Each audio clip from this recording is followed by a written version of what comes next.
Think and Grow Rich by Napoleon Hill. Chapter 6. Imagination. The workshop of the mind. The fifth step toward riches. The imagination is literally the workshop wherein are fashioned all plans created by man. The impulse, the desire, is given shape, form, and action through the aid of the imaginative faculty of the mind. It has been said that man can create anything which he can imagine. Of all the ages of civilization, this is the most favorable for the development of the imagination, because it is an age of rapid change. On every hand one may contact stimuli which develop the imagination. Through the aid of his imaginative faculty, man has discovered and harnessed more of nature's forces during the past 50 years than during the entire history of the human race previous to that time.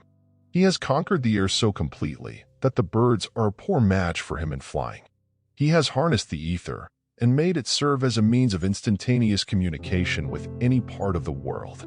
He has analyzed and weighed the sun at a distance of millions of miles and has determined, through the aid of imagination, the elements of which it consists.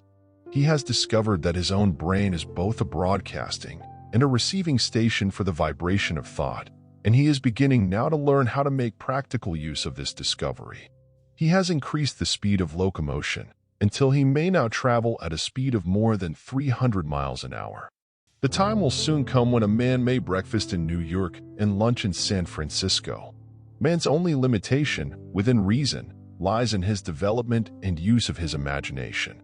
He has not yet reached the apex of development in the use of his imaginative faculty. He has merely discovered that he has an imagination and has commenced to use it in a very elementary way.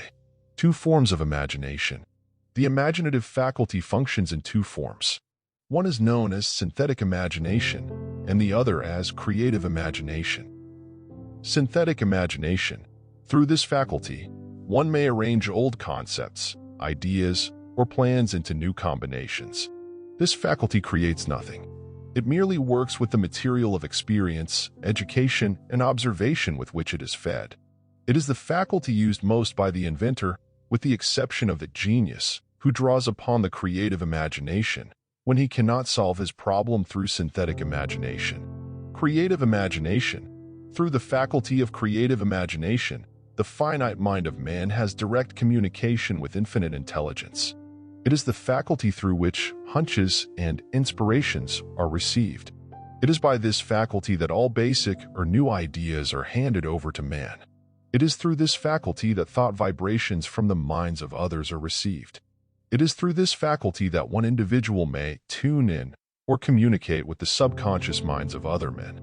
The creative imagination works automatically in the manner described in subsequent pages.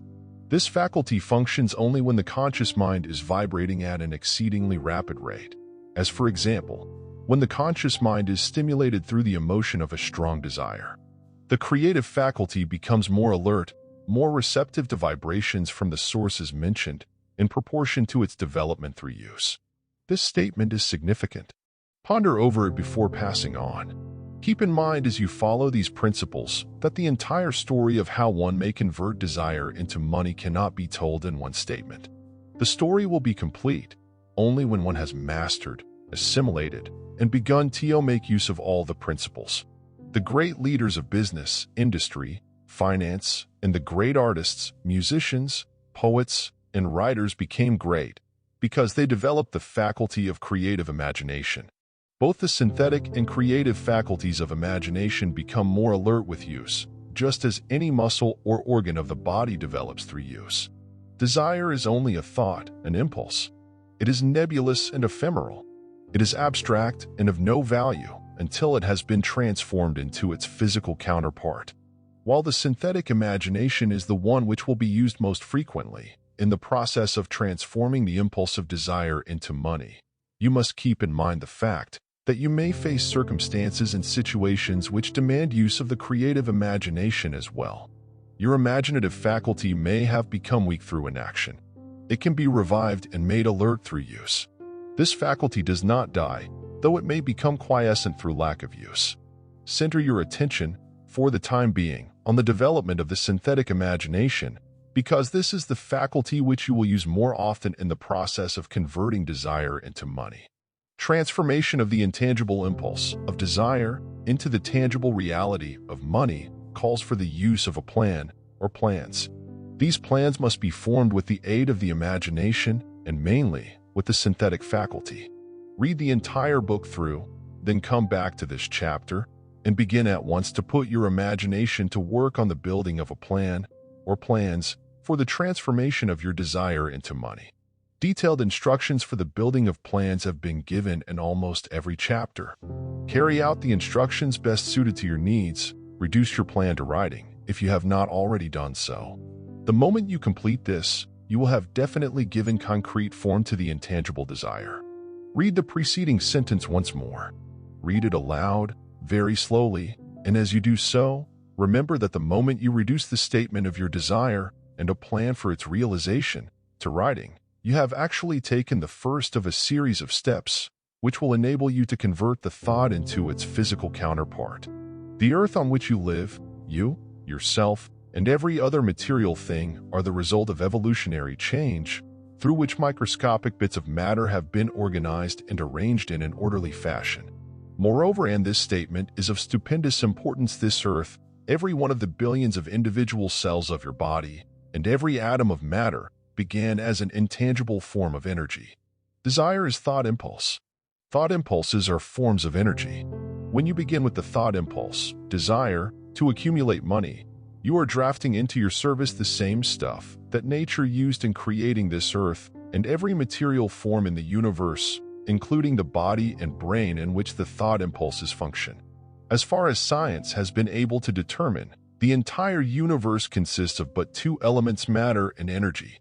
Through the combination of energy and matter has been created everything perceptible to man, from the largest star which floats in the heavens, down to, and including man himself.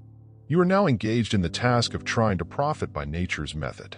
You are, sincerely and earnestly, we hope, trying to adapt yourself to nature's laws by endeavoring to convert desire into its physical or monetary equivalent. You can do it. It has been done before. You can build a fortune through the aid of laws which are immutable. But first, you must become familiar with these laws and learn to use them. Through repetition and by approaching the description of these principles from every conceivable angle, the author hopes to reveal to you the secret through which every great fortune has been accumulated. Strange and paradoxical as it may seem, the secret is not a secret. Nature, herself, advertises it in the earth on which we live, the stars, the planets suspended within our view, in the elements above and around us, in every blade of grass, and every form of life within our vision. Nature advertises this secret in the terms of biology, in the conversion of a tiny cell, so small that it may be lost on the point of a pin, into the human being now reading this line. The conversion of desire into its physical equivalent is, certainly, no more miraculous. Do not become discouraged if you do not fully comprehend all that has been stated. Unless you have long been a student of the mind, it is not to be expected that you will assimilate all that is in this chapter upon a first reading. But you will, in time, make good progress. The principles which follow will open the way for understanding of imagination. Assimilate that which you understand. As you read this philosophy for the first time, then, when you reread and study it, you will discover that something has happened to clarify it and give you a broader understanding of the whole. Above all, do not stop, nor hesitate in your study of these principles until you have read the book at least 3 times, for then you will not want to stop. How to make practical use of imagination. Ideas are the beginning points of all fortunes. Ideas are products of the imagination. Let us examine a few well-known ideas which have yielded huge fortunes, with the hope that these illustrations will convey definite information concerning the method by which imagination may be used in accumulating riches. The enchanted kettle. 50 years ago, an old country doctor drove to town, hitched his horse, quietly slipped into a drug store by the back door, and began dickering with the young drug clerk. His mission was destined to yield great wealth to many people. It was destined to bring to the South the most far-flung benefits since the Civil War. For more than an hour, behind the prescription counter, the old doctor and the clerk talked in low tones. Then the doctor left. He went out to the buggy and brought back a large, old-fashioned kettle, a big wooden paddle, used for stirring the contents of the kettle, and deposited them in the back of the store. The clerk inspected the kettle, reached into his inside pocket, took out a roll of bills, and handed it over to the doctor. The roll contained exactly $500.00, the clerk's entire savings. The doctor handed over a small slip of paper on which was written a secret formula. The words on that small slip of paper were worth a king's ransom, but not to the doctor. Those magic words were needed to start the kettle to boiling, but neither the doctor nor the young clerk knew what fabulous fortunes were destined to flow from that kettle. The old doctor was glad to sell the outfit for $500. The money would pay off his debts and give him freedom of mind. The clerk was taking a big chance by staking his entire life savings on a mere scrap of paper and an old kettle. He never dreamed his investment would start a kettle to overflowing with gold that would surpass the miraculous performance of Aladdin's lamp. What the clerk really purchased was an idea. The old kettle and the wooden paddle and the secret message on a slip of paper were incidental. The strange performance of that kettle began to take place after the new owner mixed with the secret instructions an ingredient of which the doctor knew nothing. Read this story carefully, give your imagination a test. See if you can discover what it was that the young man added to the secret message which caused the kettle to overflow with gold. Remember, as you read, that this is not a story from Arabian Nights. Here you have a story of facts, stranger than fiction, facts which began in the form of an idea. Let us take a look at the vast fortunes of gold this idea has produced. It has paid, and still pays huge fortunes to men and women all over the world, who distribute the contents of the kettle to millions of people. The old kettle is now one of the world's largest consumers of sugar, thus providing jobs of a permanent nature to thousands of men and women engaged in growing sugar cane and in refining and marketing sugar. The old kettle consumes, annually, millions of glass bottles, providing jobs to huge numbers of glass workers. The old kettle gives employment to an army of clerks, stenographers, copywriters, and advertising experts throughout the nation. It has brought fame and fortune to scores of artists who have created magnificent pictures describing the product. The old kettle has converted a small southern city into the business capital of the South, where it now benefits, directly or indirectly, every business and practically every resident of the city. The influence of this idea now benefits every civilized country in the world, pouring out a continuous stream of gold to all who touch it. Gold from the kettle built and maintains one of the most prominent colleges of the South, where thousands of young people receive the training essential for success. The old kettle has done other marvelous things. All through the World Depression, when factories, banks, and business houses were folding up and quitting by the thousands, the owner of this enchanted kettle went marching on, giving continuous employment to an army of men and women all over the world, and paying out extra portions of gold to those who, long ago, had faith in the idea. If the product of that old brass kettle could talk, it would tell thrilling tales of romance in every language. Romances of love, romances of business, romances of professional men and women who are daily being stimulated by it. The author is sure of at least one such romance, for he was a part of it, and it all began not far from the very spot on which the drug clerk purchased the old kettle. It was here that the author met his wife, and it was she who first told him of the enchanted kettle. It was the product of that kettle they were drinking when he asked her to accept him for better or worse. Now that you know the content of the enchanted kettle is a world-famous drink, it is fitting that the author confess that the home city of the drink supplied him with a wife, also that the drink itself provides him with stimulation of thought without intoxication, and thereby it serves to give the refreshment of mind which an author must have to do his best work. Whoever you are, wherever you may live, whatever occupation you may be engaged in, just remember in the future, every time you see the words Coca-Cola, that its vast empire of wealth and influence grew out of a single idea, and that the mysterious ingredient the drug clerk Asa Candler mixed with the secret formula was imagination. Stop and think of that for a moment. Remember, also, that the 13 steps to riches described in this book were the media through which the influence of Coca-Cola has been extended to every city, town, village, and crossroads of the world.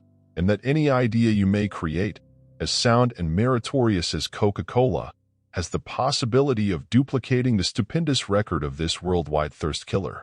Truly, thoughts are things, and their scope of operation is the world itself. What I would do if I had $1 million.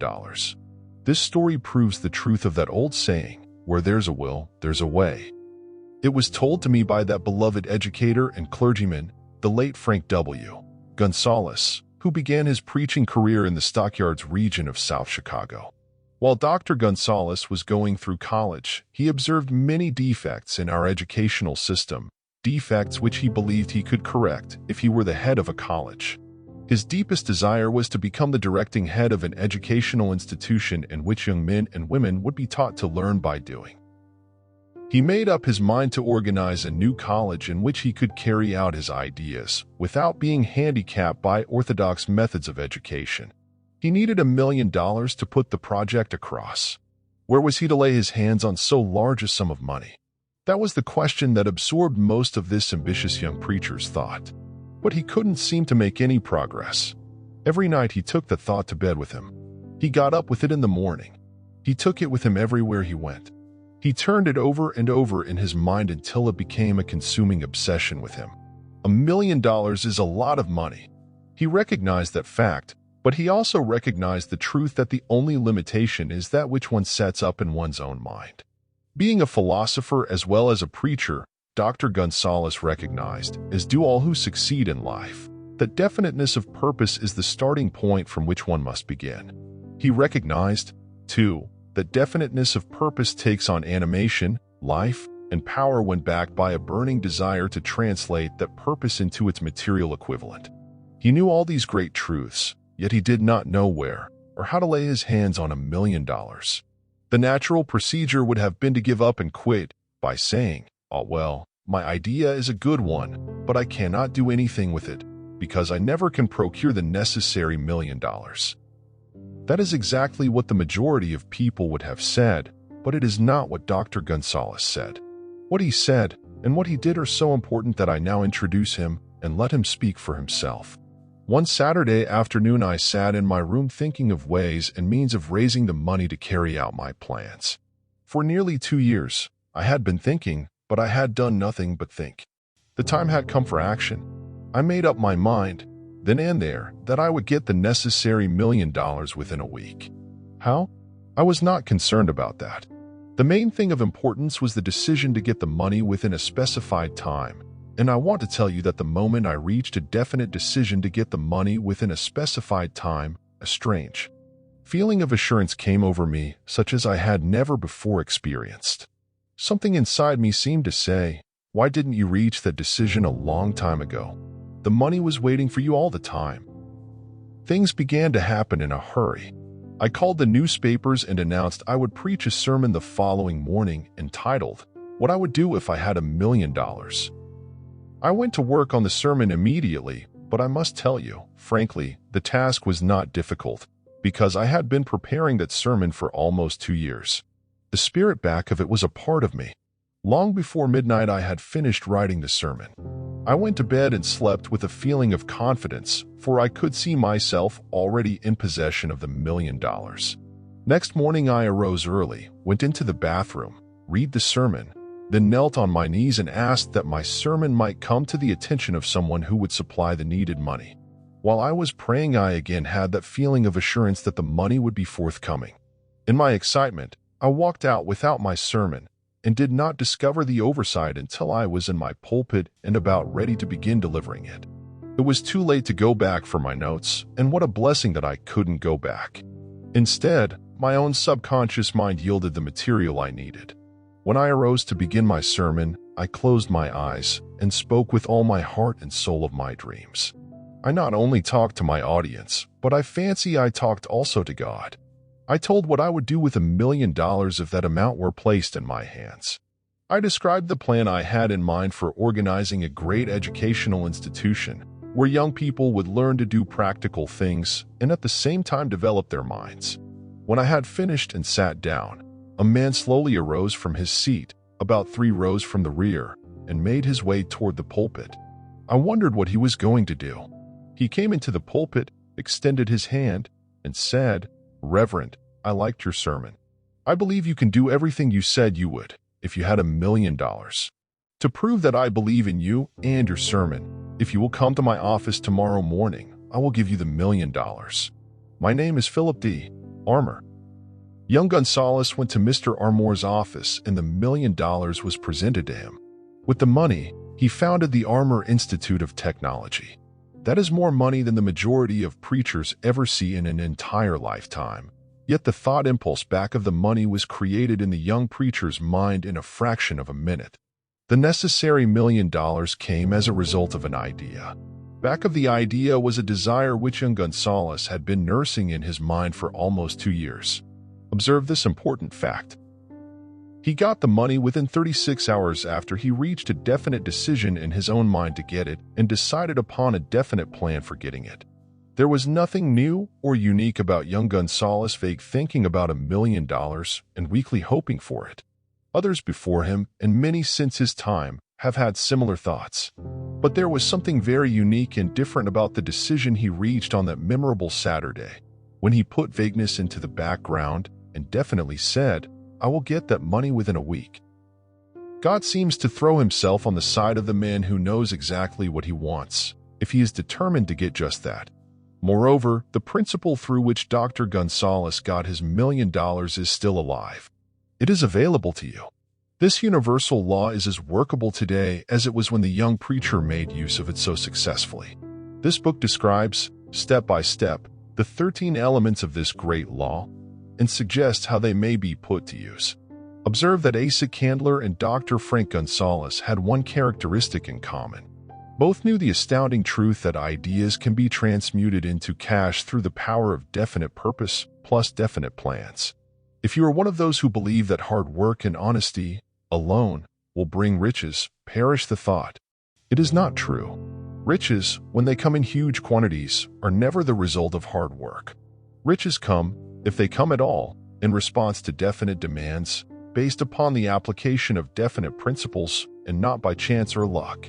Generally speaking, an idea is an impulse of thought that impels action by an appeal to the imagination. All master salesmen know that ideas can be sold where merchandise cannot. Ordinary salesmen do not know this, that is why they are ordinary. A publisher of books, which sell for a nickel, made a discovery that should be worth much to publishers generally. He learned that many people buy titles and not contents of books. By merely changing the name of one book that was not moving, his sales on that book jumped upward more than 1,000,000 copies. The inside of the book was not changed in any way. He merely ripped off the cover bearing the title that did not sell and put on a new cover with a title that had box office value. That, as simple as it may seem, was an idea. It was imagination. There is no standard price on ideas. The creator of ideas makes his own price and, if he is smart, gets it. The moving picture industry created a whole flock of millionaires. Most of them were men who couldn't create ideas, but they had the imagination to recognize ideas when they saw them. The next flock of millionaires will grow out of the radio business, which is new and not overburdened with men of keen imagination. The money will be made by those who discover or create new and more meritorious radio programs and have the imagination to recognize merit and to give the radio listeners a chance to profit by it. The sponsor, that unfortunate victim who now giggle ever, but that the silly giggler can sell merchandise. Another thing that might as well be understood by those who contemplate entering this new field of opportunity: radio advertising is going to be handled by an entirely new group of advertising experts, separate and distinct from the old-time newspaper and magazine advertising agency men. The old-timers in the advertising game cannot read the modern radio scripts because they have been schooled to see ideas. The new radio technique demands men who can interpret ideas from a written manuscript in terms of sound. It cost the author a year of hard labor and many thousands of dollars to learn this.